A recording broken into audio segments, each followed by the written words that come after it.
Hey church, today we are looking at 1 Samuel 15. If you want to turn there, this is the moment the Lord rejects Saul as king.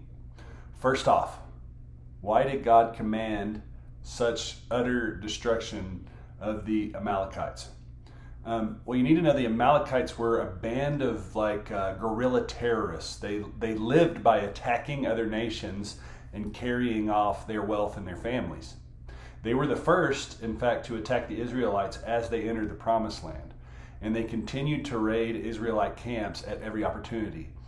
So God knew that the Israelites could never live peacefully in the Promised Land as long as the Amalekites existed. He also knew that their corrupt, idolatrous religious practices threatened Israel's relationship with him.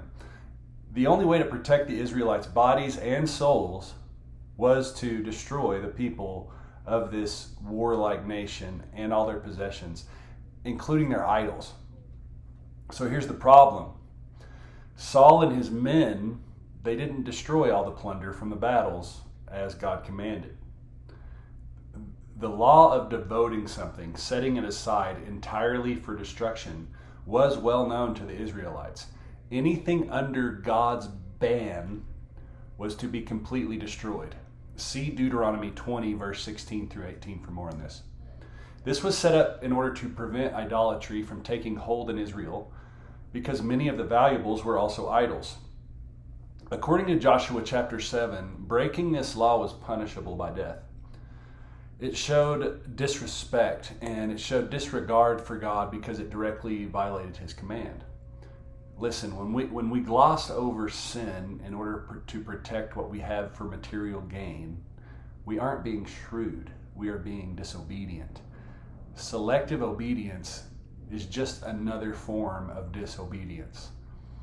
And you also got to note what we see here, that Saul went as far as to build a monument in honor of himself.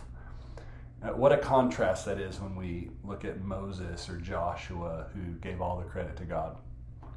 Anyway, Saul thought he had won a great victory over the Amalekites. But God saw it as a great failure because Saul had disobeyed him and then lied to Samuel about the results of the battle. Saul may have thought this lie wouldn't be detected or that what he did was not wrong, but Saul was deceiving himself. Dishonest people soon begin to believe the lies they construct around themselves. Then they lose the ability to tell the difference between the truth and the lies.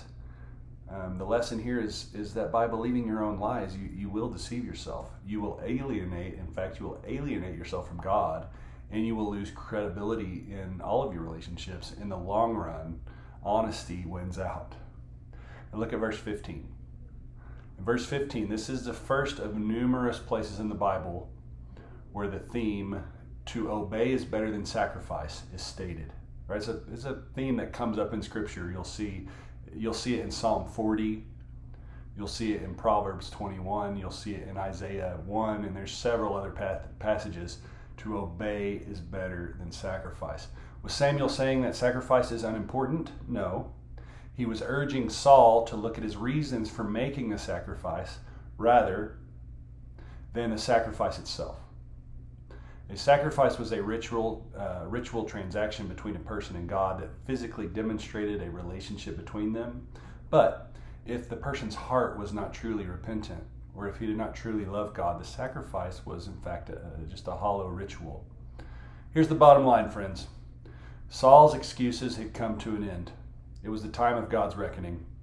God wasn't rejecting Saul as a person. The king could still seek forgiveness, but it was too late to get his kingdom back. If you do not act responsibly with what God has entrusted to you, eventually you will run out of excuses. Eventually we will run out of excuses. Remember, all of us must one day give account for our actions. And that's the word for today. Peace be with you.